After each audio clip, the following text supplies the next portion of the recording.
दोस्तों, first of all I thank you to the global wedding company, specially the Saurabh and Sunny, जिन्होंने मुझे ये chance दिया कि मैं बाहर की दुनिया से कनेक्ट कर सकूं। क्योंकि दोस्तों मैं तो घर बैठे बैठे बहुत परेशान हो गया हूँ भाई। मैं तो अपने दोस्तों से वो एग्रेशन, वो जो पावर है उसको मिस कर रहा हूँ। What we wedding people are do, वो लास्ट मिनट की हैसल, वो जो एक होता है ना कि हर समय भागते रहना, हर समय दौड़ते रहना, हर समय कुछ ना कुछ चलते रहना, तो मैं बहुत मिस कर रहा हूँ। तो there is a one first question is which you can see on screen. Even as a fruit vendor, you have created your own unique place in the market. Can you tell us about the story behind the Shiv Fruit Mart evolving into a brand? तो भाई दोस्त, ये this is not a journey about a one day or 2 day or a couple of years. It's a very long journey. मेरे father ने, मेरे grandfather ने, मेरे brother ने लास्ट 75 ईयर्स से हम लोग फ्रूट बेच रहे हैं।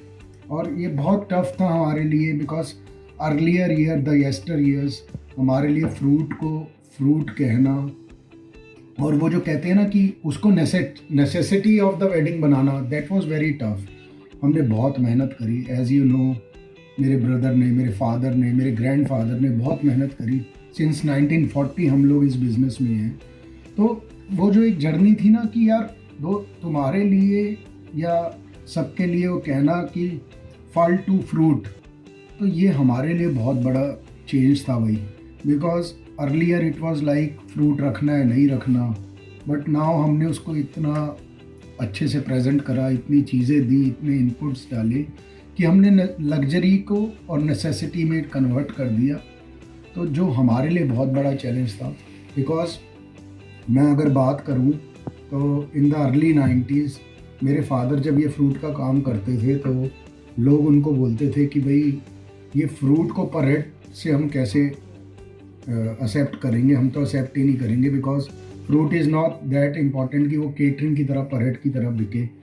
बट मेरे फादर, मेरे ब्रदर ने बहुत मेहनत करी और बहुत उस पर चीज़ों को डे बाय डे चेंज करा। When I was enter in 2002, तो मुझे भी लगा यार कुछ एक ऐसा करना चाहिए कि fruit is the part of the wedding और a part of the event. वो एक कहते हैं ना हैप्पीनेस हो कि जब कोई आदमी मैंगो खाए तो उसके चेहरे पे वो हैप्पीनेस आए। तो हमने उसके लिए बहुत मेहनत करी। एज़ यू नो, हम पिछले काफ़ी डेकेड से इस चीज़ पे काम कर रहे हैं और अभी भी स्टिल कर रहे हैं। तो मेरे लिए वो फल से फ्रूट बनना, that is a very big journey, that is not a easy journey to me. तो मैं इसलिए दोस्तों ये कहूँगा कि ये मेरे लिए तो बहुत टफ था और बहुत मुश्किल था, मेरी फैमिली के लिए भी बहुत टफ था, लेकिन हमने करा और आप लोगों ने बहुत हमें प्यार दिया, बहुत हमें मान दिया और हमारी चीज़ को समझा, अप्रिशिएट करा। The whole wedding industry, the whole catering people, the whole event people, जिन्होंने समझा कि fruit is a very important part of the function और अ वेडिंग और द इवेंट। तो मैं बड़ा थैंकफुल हूँ लोगों के लिए। So now guys, there is a second question with the changing trends, fruit और fruit companies are including in lot of cater packages, what you taken on that? भाई मैं ये बोलूँगा कि बहुत सारी केटरिंग कंपनीज हमारा बहुत सपोर्ट करती हैं, बहुत सारी इवेंट कंपनीज हमारा बहुत सपोर्ट करती हैं, because end of the day आप उनको लगता है कि यार हम अच्छी चीज़ें खिलाएंगे या अच्छी चीज़ें इनकॉर्पोरेट करेंगे फंक्शंस में, तो क्लाइंट फीडबैक हमें बहुत अच्छा मिलेगा और वो अच्छी एजेंसीज़ के साथ काम करना चाहती हैं। और जो मैं सोचता हूँ कि यार मुझे बहुत बड़ा सपोर्ट है इवेंट और केटरिंग इंडस्ट्री का, मैं उनका बहुत थैंकफुल हूँ। और वो चाहते हैं कि हम इन चीज़ों को इनकॉर्पोरेट करें, पैकेजेस में लाएं। कई बार मेरे से लड़ते भी रहते हैं कि गोल्डी तो बहुत पैसे मांगता है। यार मैं उनको कैसे समझाऊँ कि क्वालिटी और एग्जॉटिक चीज़ हमेशा महंगी आती है। आई एम सॉरी यार, मैं थोड़े से पैसे ज़्यादा लेता हूँ, लेकिन कोई नहीं, ऐसा भी नहीं है कि हमें कुछ एक्स्ट्रा इनकम करनी है, बट ठीक है, स्टिल हमें लगता है कि यार हम इतना एफर्ट करते हैं, इतनी मेहनत करते हैं, तो क्यों ना हम उस चीज़ को इन कैश करें, उसको क्वालिटी दें, उसको फ्रीडम ऑफ द चॉइसिंग दें कि वो कुछ भी फ्रूट चूज़ कर सके, कुछ भी मेन्यूज़ ले सके। दैट्स वाई जो हम काफ़ी कुछ लोग थोड़ा महंगा काम करते हैं, वो इसलिए करते हैं बिकॉज वो सारा पैसा हम अपने घर नहीं ले जाना चाहते। हम चाहते हैं कि यार हम जो इनपुट दें वो इतना अच्छा दें कि उसकी आगे आने वाली और भी वेडिंग्स और भी फ्रेंड्स की जनरेशन्स देखे कि यार ये काम इतना अच्छा हो सकता है। तो आई थिंक केटरिंग पैकेजेस तो चलेंगे boss, because fruit is now a trend in the market, or it's one of the healthiest thing in the catering. So friends, now there is a third question: what changes and shifts can you predict after post COVID-19 times, as it will quite while a trade for a common back to normal? और मैं थोड़ा सा positive हूँ भाई। मुझे ऐसा लगता है दोस्तों कि हम लोग जल्दी नॉर्मल होंगे, because our wedding industry, our functions, our client, उनके लिए ना एक मेमोरीज़ है, उनके कपल्स के लिए एक मेमोरीज़ है, उनके फैमिली के लिए एक मेमोरीज़ है। तो मुझे ऐसा लगता है कि कहीं ना कहीं एक इमोशनल कनेक्शन है हम लोगों की शादी के बीच में और हम लोगों के बीच में। तो मुझे ऐसा लगता है कि बहुत जल्दी हम इस चीज़ को पॉजिटिवली लेकर आएंगे। हाँ, कुछ हाइजीन चेंजेस लाएंगे, हो सकता है कुछ डिस्टेंसिंग चेंजेस लाएं, कुछ हाइजीन्स लाएं, जिसमें हम ऑलरेडी बहुत काम कर रहे हैं। मेरी काफ़ी केटरिंग और इवेंट वालों से भी बात होती रहती है। तो एवरीवन वांट्स टू देयर कि भाई हम कुछ हाइजीन एक साथ मिलकर लाएं, सब अपने अपने पार्ट पर लेकर आएँ। तो मुझे बड़ा पॉजिटिव लगता है कि हम लोग बहुत जल्दी कोविड से निकलेंगे। तो there is a fourth question: in your eyes of experience, what some of the most unusual request you have receive from your client और अ प्लानर? तो मैं दोस्तों एक किस्सा बताता हूँ, ये बड़ा मज़ेदार किस्सा है। As you know the famous Oli wedding, जो हम सब जानते हैं कि पूरे इंडिया और पूरे वर्ल्ड वाइड कितनी नोन हुई। तो I remember me and my one of the catering colleague was standing on the Gurgaon one of party is going through. तो हमारी ओली की नेक्स्ट डे से पार्टी स्टार्ट होने वाली थी, और एक कहते हैं ना कि क्लाइंट का साथ हमारा कल से एक ऐसी जर्नी स्टार्ट होने वाली थी जो एक बहुत वर्ल्ड वाइड बहुत फेमस होने वाली थी। तो suddenly in the evening, may be around 7:30, you have send the one variety of mango and I need a multiple variety of mangoes, because my guest, मेरे जो गेस्ट आने वाले हैं वो सारे मैंगो लवर हैं। कुछ एक इंटरनेशनल गेस्ट हैं, कुछ एक नेशनल। तो me and my friend was sitting in Gurgaon, हम एक साइड पर खड़े थे। हमने कुछ सोचा कि यार हम मैंगोज़ कैसे पहुंचा सकते हैं। तो मेरे वो कलीग फ्रेंड ने बोला कि गोल्डी ऐसा कर सकते हैं कि हम मैंगोज़ यहाँ से देहरादून भेजें और वो वाया फ्लाइट हम ओली भेज दें, तो इट्स अ फास्टेस्ट वे। कहीं ना कहीं यार मेरे दोस्तों, मेरे दिल में आया कि नहीं यार, ये ना ठीक नहीं रहेगा। मेरे उस कलीग फ्रेंड ने भी फ़ोन करके बोली ये बात कि कल हम आपको लंच से पहले पहले मल्टीपल वेराइटीज़ ऑफ मैंगोज़ खिलाएंगे। तो मैंने देखा कि गूगल पे वो जर्नी समवेयर अराउंड 20-22 घंटे की आ रही थी, और हम लोग कमिटमेंट कर चुके थे कि कल हम उनको लंच से पहले मैंगो खिलाएंगे। तो मेरे को अच्छे से याद है, मैंने रात में सारे मैंगो अरेंज करे, और 10:30 के समवेयर अराउंड मैंने अपना घर छोड़ा।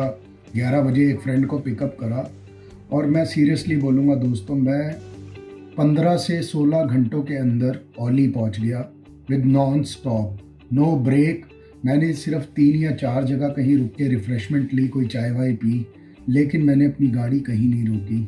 और एज़ पर द कमिटमेंट मैंने लंच पे जाके उस क्लाइंट को 3-4 मैंगो वैरायटी टेस्ट कराई, and he will be very happy. उसने आफ्टर वेडिंग भी मुझे बहुत सारा ऑर्डर दिया कि मैंगोज़ यहाँ भेजने हैं, वहाँ भेजने हैं। तो कहीं ना कहीं ये एक ऐसा कमिटमेंट था, एक ऐसा रिश्ता था कि ड्यू टू मतलब इसमें कहीं पैसा नहीं था, इसमें ये था कि यार this is the kind of service, और this is a kind of commitment, this is a kind of brand image तुझे गोल्डी ये खुद करना चाहिए।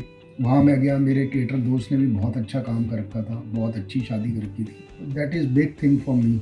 बड़ा अनयूजुअल था और बड़ा एडवेंचरस एक्सपीरियंस था वो मेरे लिए। मैंने वो शादी करी और बहुत अच्छी वो चीज़ निकल कर आई, और एज़ पर द कमिटमेंट मैंने उसको लंच से पहले 3-4 किस्म के आम खिला दिए। भाई मैं तो जीत गया विद द गॉड ग्रेस। तो दोस्तों, there is now next question: in the wedding industry we have observe that the most of the companies expend by the starting new ventures by thought they years they have stuck with the fruit and the wedding. How do you keep going on there? Any plan of expansion? Expansion तो है मेरे भाई, expansion तो बहुत बड़ी है, लेकिन ऐसा नहीं है। मैं तो भाई सच्ची बात बोलूँ, मैं तो फल बेचता था, फल बेचता हूँ, फल ही बेचता रहूँगा। मेरी एक्सपेंशन तो मेरे आइडियाज़ होंगे, मेरी इनोवेशंस होंगी, मेरी नई चीज़ें होंगी। तो मैं तो बॉस फल का काम तो नहीं छोड़ने वाला। ये सुंदर सुंदर मैंगोज़ आपको खिलाने वाला हूँ, और आपकी टेबल पे खिलाने वाला हूँ, और क्लाइंट के भी खिलाने वाला हूँ। तो मैं तो दोस्त, मैं एक्सपेंशन अपने फ्रूट में ही करूँगा। I don't want to change that profession. मैं बहुत प्यार करता हूँ अपने काम से, अपने ब्रांड से, अपने फ्रूट से। तो now there is a six question, if not running a shift route what would be the next choice of profession is being. भाई मैं फल का काम नहीं छोड़ने वाला। सौरभ सनी स्पेशली तुम सुन लो, तुमने ये क्वेश्चन मुझे जानबूझ के दिया है नो, तो भैया मैं तो छोड़ने नहीं वाला, मैं फ्रूट ही बेचने वाला हूँ। और हर आदमी को कहूँगा जो जिस प्रोफेशन में है उस पर ही ध्यान दे, दूसरा काम करने की ज़रूरत नहीं है। ये दोनों बहुत बदमाश हैं जिन्होंने मेरे को ये क्वेश्चन भेजा है। और now there is a next and the last question, what one trend और a thing which is still missing from the Indian F&B sector, especially the F&B sector, that you have seen being used globally। भाई मैं एक बात बोलूँगा दोस्तों, मेरा ना दिल बहुत ज़्यादा बहुत ज़्यादा परेशान होता है जब हम फूड वेस्टेज को देखते हैं, जब हम देखते हैं कि हम फूड को ख़राब कर रहे हैं, या हम due to the customer demand हम इतना खाना, इतना फ्रूट, इतनी वेराइटीज़ को बना रहे हैं कि वो बाद में आफ्टर जॉब वो इतना वेस्ट हो रहा है। I saw my guys, there is a cut fruit platters, वो कटे हुए प्लेटर्स को गार्बेज में डाल रहे हैं। There is a catering guys, मैं देखता हूँ वो आफ्टर द पार्टी कुछ खाने को कभी फेंक रहे होते हैं, कभी थैलियों में बंद करके अपने घर ले जा रहे होते हैं। तो भाई मैं सारे लोगों से बहुत हम्बली रिक्वेस्ट करूँगा, रिसोर्सेज की वेस्टेज नहीं होनी चाहिए दोस्त। ऐसा कुछ होना चाहिए कि हम एग्जॉटिक खिलाएं, पैसे भी पूरे लें। आई एम सॉरी किसी को ये लगे कि हम पैसे कम लें, हम एग्जॉटिक खिलाएं, but you know the less is more, एक वो कहावत है, एक वो टर्म है इंग्लिश की। व्हाट आई फील कि F&B सेक्टर में जो चेंज होना चाहिए जैसे फूड वेस्टेज, वो यार खाना बर्बाद नहीं होना चाहिए, खाना किसी का काम आना चाहिए। तो गाइस ये इंटरव्यू बहुत अच्छा रहा। As you know the wedding global company जिन्होंने मुझे ये चांस दिया, मैं उनका बहुत थैंक यू करता हूँ। और मैं सबको प्यार से ये कहना चाहता हूँ कि अपनी फैमिली के साथ रहें, स्टे एट होम, अपने घर में रहें, अपने न्यू आइडियाज़ पे काम करें। और thank you to Saurabh and Sunny specially, इन्होंने बहुत अच्छा एक इनिशिएटिव लिया। और तो thanks a lot guys, thank you everyone, जिसने भी ये वीडियो सुना उसका thank you very much, thank you, thanks a lot, bye.